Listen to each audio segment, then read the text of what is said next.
What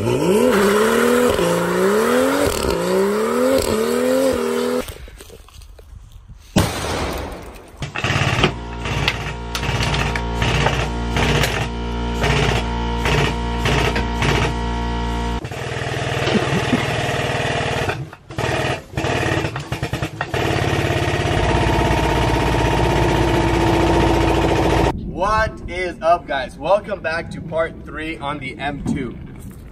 Honestly, I did not want to spoil this part for you guys, but I have to, because in order to get this car rolling onto the frame machine, which is this episode is about, I had to get new wheels. So come check out what I got for the wheels and comment down below. Let me know what you guys think.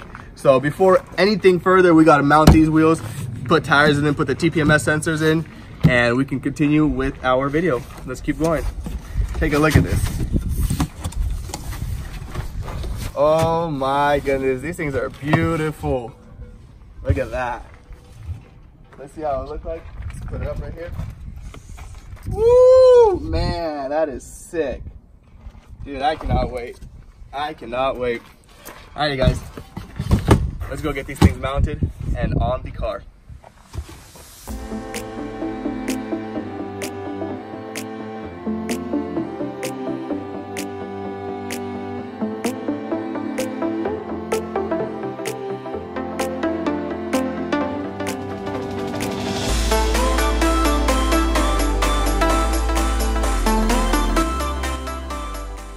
So guys, we arrived at United Tire and Wheels, and these guys always hook me up with the best price, and they always do the best quality for me. Honestly, I've never had any problems with them, any kind of tire damage or anything, but unfortunately they did not let me record inside, so yeah, we're just gonna have to wait and see, and that's that.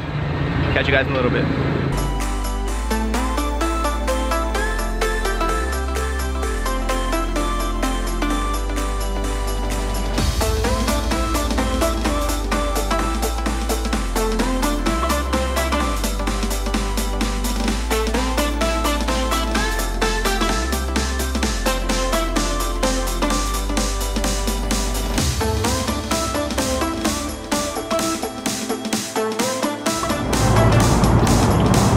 All right, paid. Let's go.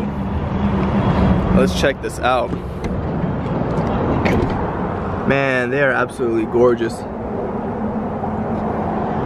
I'll meet you guys at the house.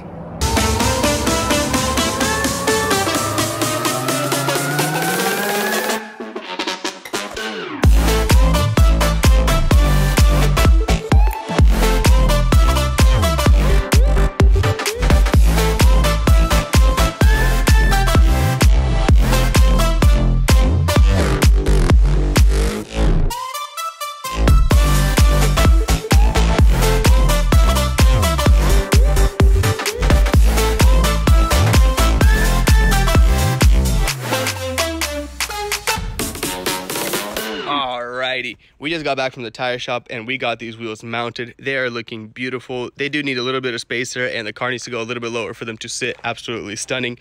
But comment down below, let me know what you guys think of these wheels, because I personally love them. The car is like wide, extremely wide, and I think, see, it needs a little spacer, but I think it's gonna look perfectly, like it's gonna be looking pretty darn sharp once they're mounted on and lowered. But anyways, guys, before we get to the frame machine, and while we wait for the frame machine, we need to fix this piece right over here. Right over here. Let's start doing that. And I was walking back into the garage and I found a piece that's exactly what I need. It is right over here. And here's what it clicks into. It goes right here. Clicks right in. I just clicked it in. I'm not gonna click it in right now because it's kind of hard to pull back out. But let's go glue this side in there and then install this tube back into the M2. Let's go.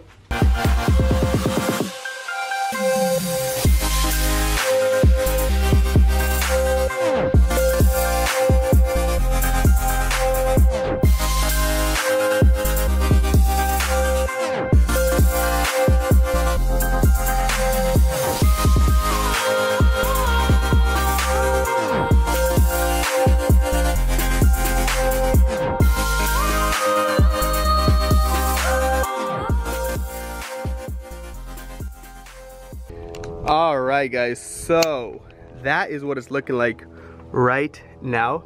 That is before paint. Kind of hard to tell. but in person it looks really good. Let me see if I can get some shadow on it. There you go, like that. And then I'm gonna mask a perfect circle around it over here and paint it black. That way it's not gonna be noticeable. But yeah, it's sealed all around, all the way under. It's kind of hard to tell, but yeah, that's about that. We're gonna wait for that to dry out, then we're gonna mask it and paint it. A few moments later.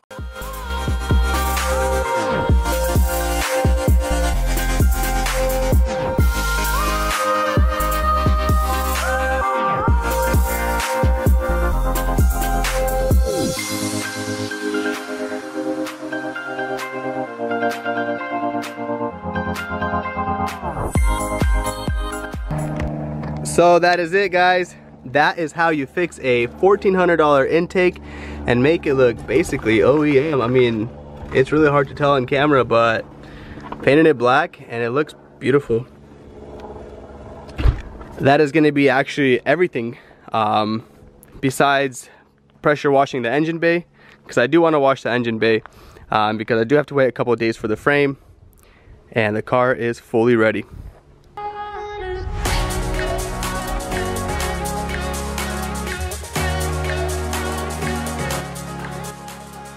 This rear battery safety terminal, that is the old one. So usually this piece right here, it shoots out of from this column, and which is an airbag actually. That if it's shot, it will show off, it will show a SRS light on the dash. But here's our new one. We're gonna put that right in, and for temporary reasons, just to get the car started, this is what I usually do. I just bend it back in there.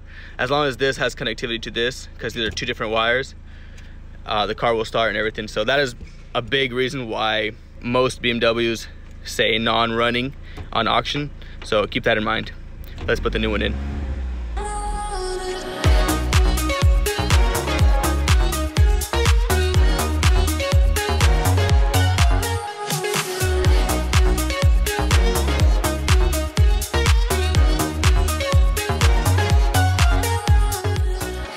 So you guys do remember how this front wheel had a bent control arm, and it has finally came in. It is right over here. I ordered this from ECS Tuning.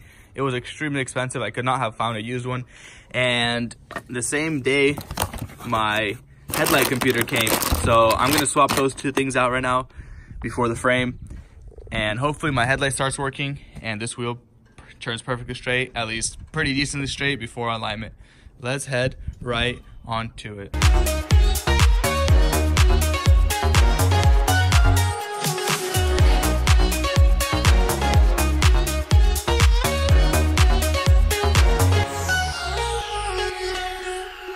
Alright guys, so here's the new and the old one side by side.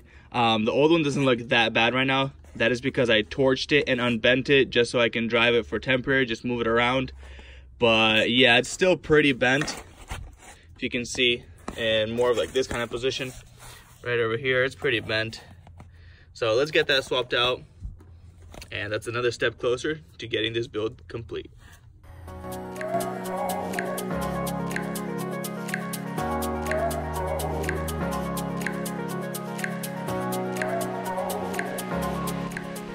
Alrighty guys, that was pretty straightforward. The wheel is sitting very straight now. Actually, I'm gonna go for a little test run, see what it looks like. But before that, I'm going to change this computer. It is right over here. So let's change that out and see if the headlight starts working. Here's the old computer. It has one broken off connection, which goes right over here. As you can see on the new one, it is right there. So let's get that installed and hopefully everything works.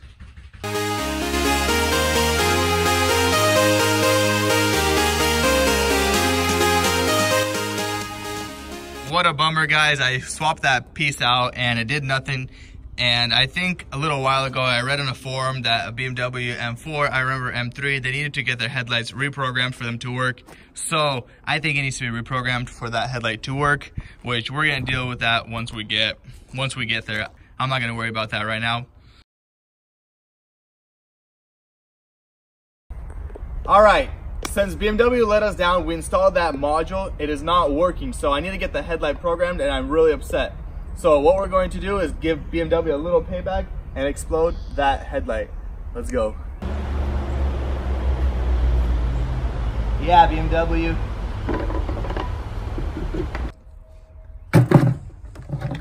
BMW, this is what you get.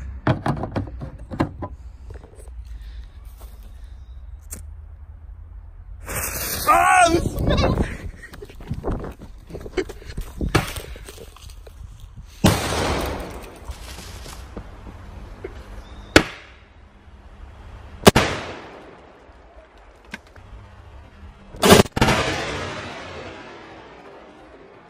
This is the aftermath. All right, guys, now let's get back to work.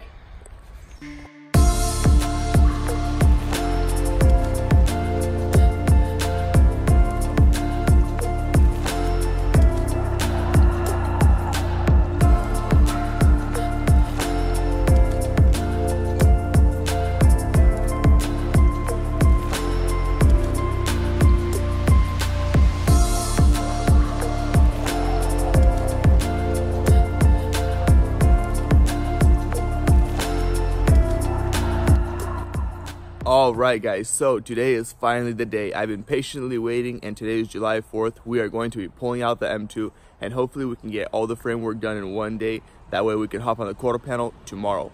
Let's get right to it. Let's go.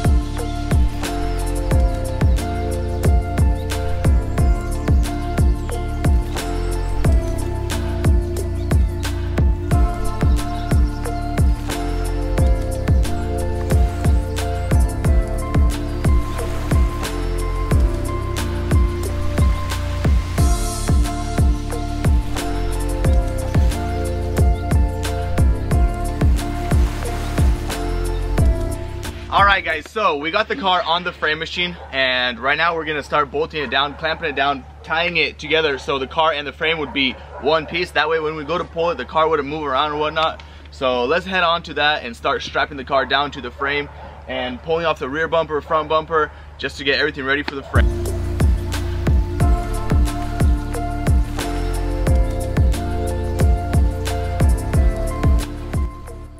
So what just happened is we took off the side skirt and we realized that there's nothing here to clamp the car to. Usually there's like a rail right over here. It slides along the whole car, front and back on both sides, and it's missing or it's gone on this car. So they must have a new system to get these cars pulled out, but I guess we're gonna have to do an alternative way.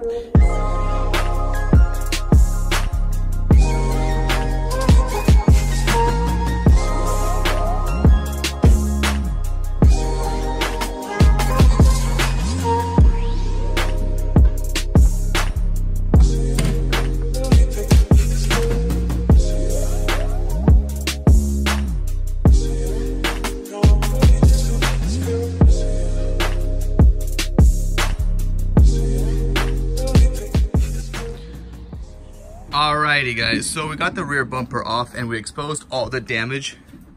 Here is all the damage. So it's a closer look. As you can see, this whole area got pushed in like a lot. This bulged out over here. This got pushed in, so we got to get this car clamped down to the frame. So we're using chains and straps to get this car attached to the frame.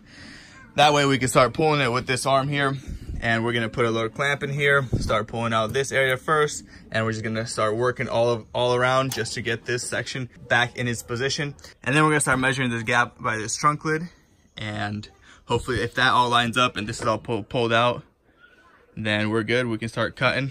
And also hopefully this gap, because it's big up here and it gets tiny right here, so hopefully when I pull that back section out, that gap evens out.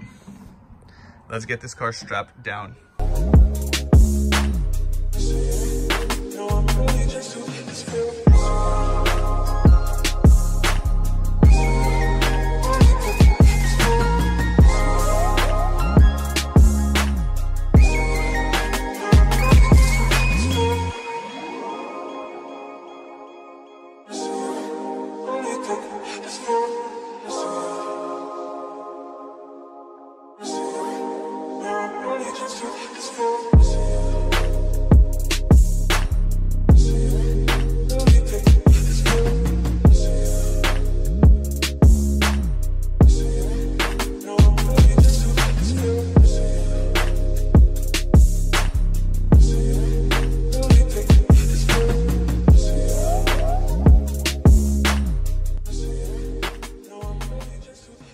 Alrighty, we are ready to start pulling. I have pulled out all the wires and all the computers from behind here, emptied it out, so any hook or anything can get up in here easily. We can start pulling it, and let's get it. This is gonna be our first pull. Hopefully it comes out beautifully, because I don't want to do a whole ton of extra work, and I got my helper with me, so let's go.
So anyways, what happened? We got majority of this pulled out pretty decent. We still need to pull right here, but we need to pull right here, right on this edge. And I can't get in there with any clamp or anything. So what I'm gonna do, I'm gonna be swapping the quarter panel tomorrow. So what I'm gonna do is I'm gonna cut it right on this body line here, and then down here, and then I'm gonna pinch right here and pull straight from this point.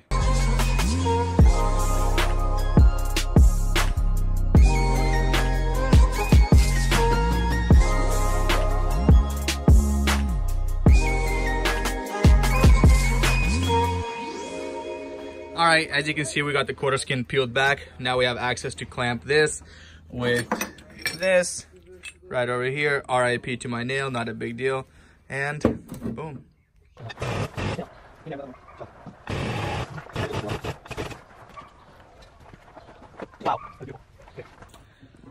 All right, so I got the driver's side one off just to see the form of this quarter panel, the inner piece of the quarter panel. That way I can replicate it on the passenger side, which is damaged. And you know what? I mean, it's looking ugly, but I already see the bright side of it coming out now that I know the shape. So let's keep working.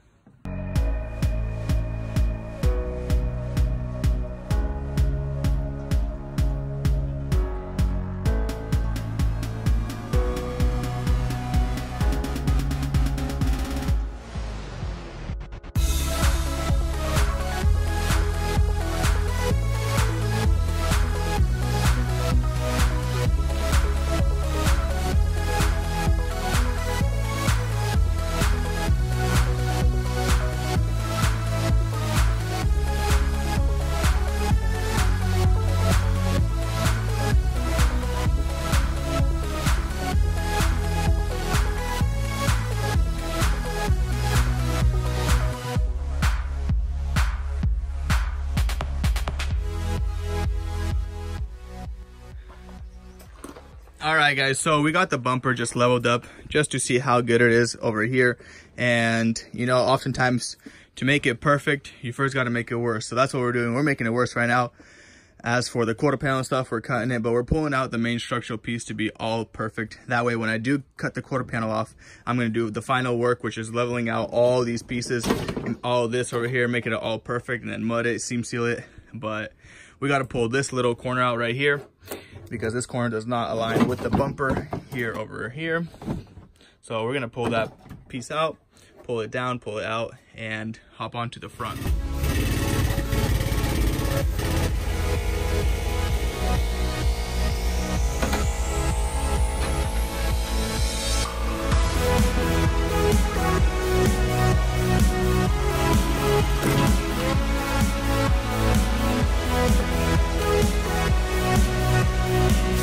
It did some work for me that I needed to get done. So I actually popped the quarter skin off from the inner. It's called wheel well, which is not bad because inner wheel well looks pretty straight now. Besides a little crease right here I'm gonna have to hit out. But I think that's gonna be a wrap for this rear piece right now. We're gonna head on to the front, pull the bumper off, adjust these chains, adjust these clamps, tie downs and everything. That way we can sway that front end to the right just about an inch, and we get to go home, and that's probably going to be a wrap. In the next episode we're going to swap this quarter panel, get all that dialed in. So we decided to save this quarter panel actually because the new one came in and it's not a real M2 quarter panel, so that get all that damage out. It's good. There's a little something right here. I'm barely feeling it though. I think a little bit of primer will cover it. There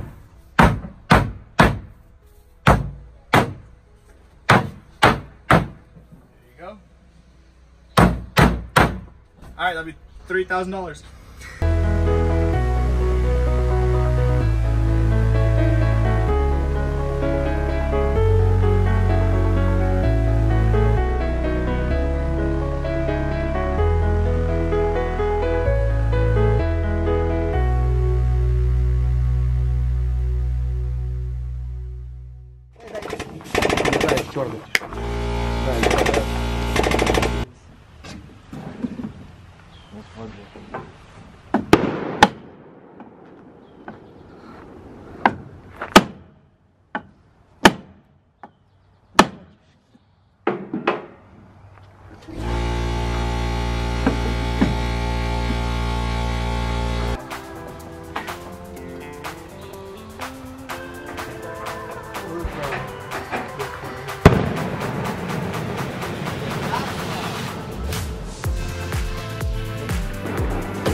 Fired up.